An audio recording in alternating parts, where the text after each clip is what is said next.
Warning to China. U.S. deploys 100,000 special force to South China Sea to fight China. The Trump administrations to Asia will needlessly sap U.S. resources and deteriorate U.S.-China relations. Several thousand U.S. troops leaving permanent stations in Germany will soon be redeployed to the Asia-Pacific region to counter Chinese power from locations including Guam, Japan, and Hawaii.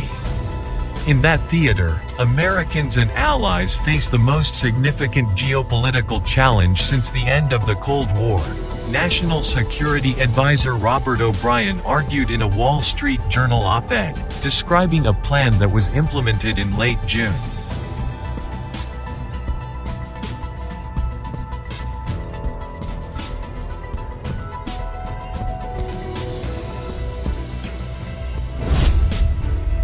Thus, he said, U.S. forces must be deployed abroad in a more forward and expeditionary manner than they have been in recent years.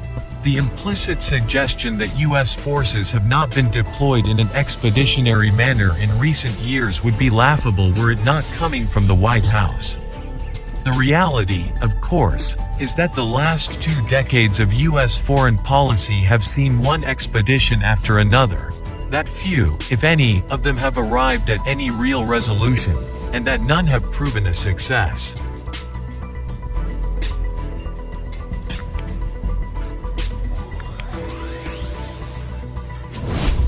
To be sure, this shift will differ in tactics from recent expeditions past, moving from land campaigns to an air-sea battle concept introduced during the Obama years.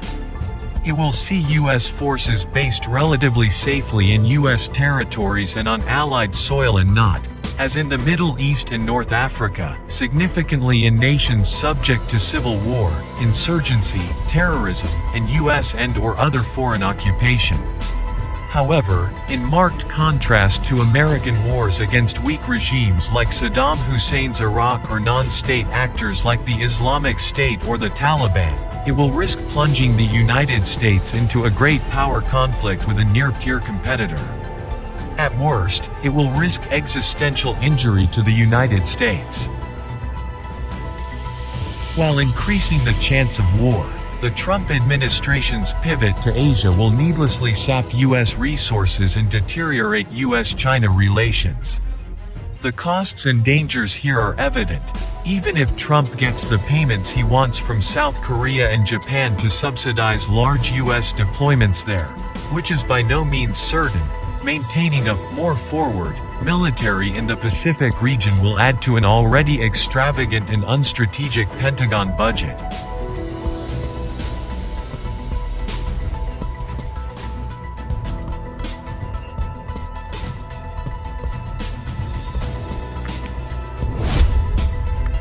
China's reaction is easily predictable, too.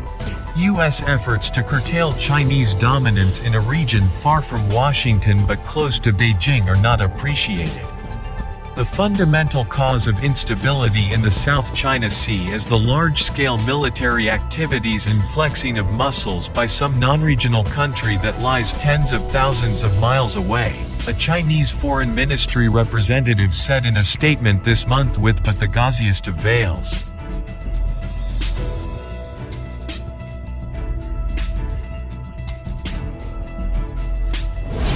A comment from the Chinese military after U.S. naval exercises in April was more direct, openly accusing the United States of violating international law and Chinese sovereignty, artificially increasing security hazards in the Asia-Pacific area, and creating dangerous opportunities for unexpected incidents. That last bit is as much fact as a threat. Operating the world's most powerful and second most powerful militaries in close quarters in disputed ocean territories does risk an unintended, even accidental, conflict that could intensify into a catastrophic war.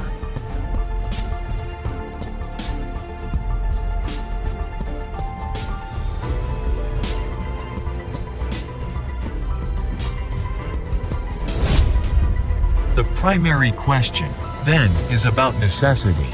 O'Brien says these deployments are required for U.S. security, but that is far from obvious.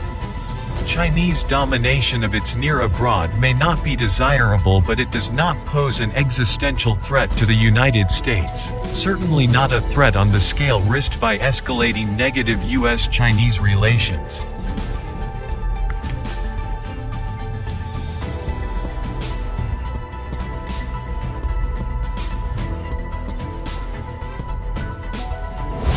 The US spends 2.5 times more than China on its military, and there is no evidence China has ambitions to match or replace the US. Global military machinery. The Eurasia Group Foundation's Mark Hanna and the Center for International Policy's William D. Hartung explained at CNN this month. One analyst suggests that fully half of China's military is devoted to border or internal security, limiting its ability to project power beyond its borders.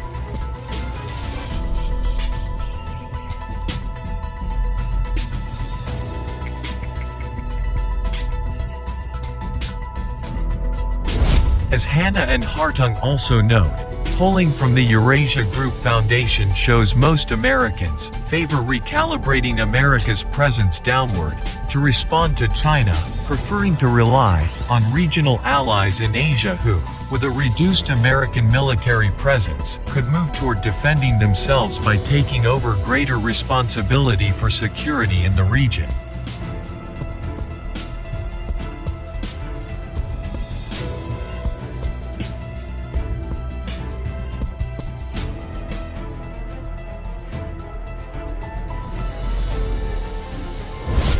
China has a weaker military than the United States, and Beijing is preoccupied with domestic and regional problems and projects. It is hemmed in by reliable U.S. allies in South Korea and Japan and deterred from grander ambitions by U.S. military might. If anything, bulking up the American military presence in the Asia-Pacific region could convince Beijing it is under threat and provoke a conflict that would not occur under a more restrained U.S. approach.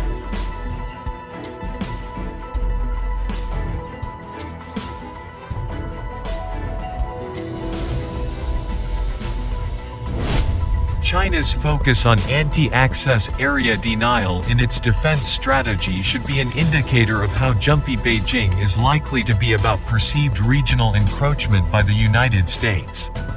The costs and risks we would shoulder by expanding U.S. military action to counter China are neither necessary nor prudent, and they are not what Americans want.